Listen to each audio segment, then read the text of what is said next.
Pilot beheer openbare ruimte van start. Veel mensen met XP in Venray. Het is vandaag 8 april. Dit is het Pelemaasjournaal.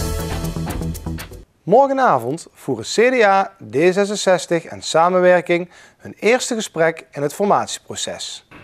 Er zijn in de komende weken 5 sessies op woensdagavond en zondagochtend gepland. Er komt geen externe formateur. CDA-voorman Jan Lone neemt deze rol op zich. Lone kan nog niet zeggen hoe lang de formatie van het nieuwe college gaat duren. Vorige week dinsdag 1 april werd in een openbare bijeenkomst bekendgemaakt dat CDA, D66 en Samenwerking samen aan de slag gaan. De gemeente gaat een pilot uitvoeren in het beheer van de openbare ruimte.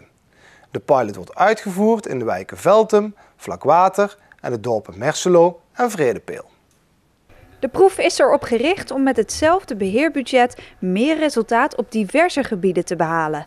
De gemeente is hiervoor samen met de NLW bezig om het buitenbeheer in de markt te zetten.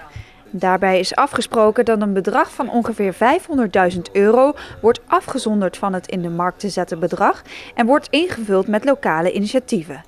En daar is deze pilot een voorbeeld van.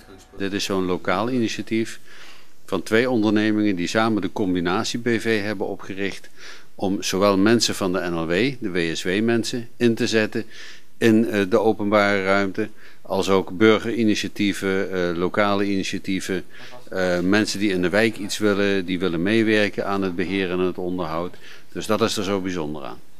Het lokale bedrijf dat de pilot gaat uitvoeren bestaat uit de gebroeders Thijssen uit Merselo en Gunhoek de Hoveniers uit Oerlo. Als de proefperiode positief uitpakt, dan wordt het project verder uitgebreid.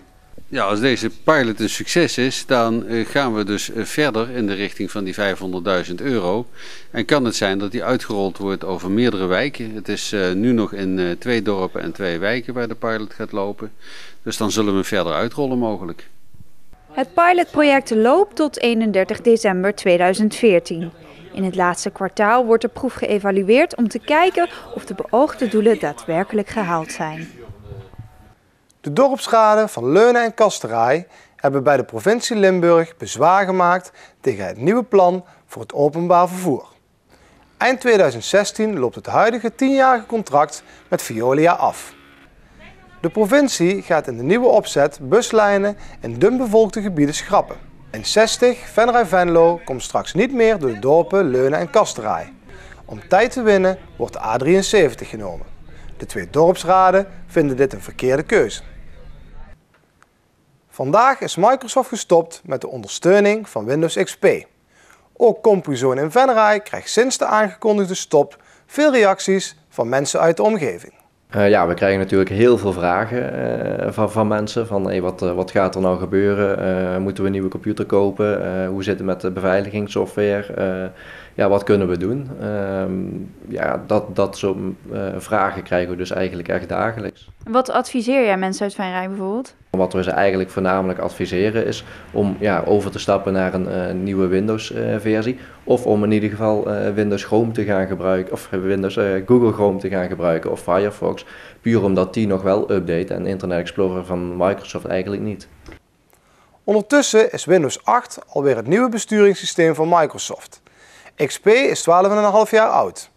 Toch denkt Kevin dat er nog veel Windows XP gebruikers in Venray zijn. Nou, ik denk dat er nog heel veel XP-gebruikers zijn. Ik denk dat dat toch nog wel 50% is, tenminste van wat wij in ieder geval dagelijks tegenkomen. Door de stop van de ondersteuning van Windows XP loopt de computer extra risico. Kevin verwacht dat malware al snel het systeem zal aantasten. Tot zover dit Pelemaasjournaal. Tips kunt u mailen naar de redactie. Deze uitzending wordt herhaald tot en met woensdag 6 uur 's avonds. Om 7 uur is er een uitzending van Venray van Toen. Weer of geen weer, bij ons is het altijd vakantieweer. Aankomende nacht volop droog en vrij helder. Het koelt af tot 4 graden. Morgen overdag zijn er stapelwolken afgewisseld met opklaringen. Het blijft droog en het wordt 's middags zo'n 15 graden. Ik wens u nog een fijne avond.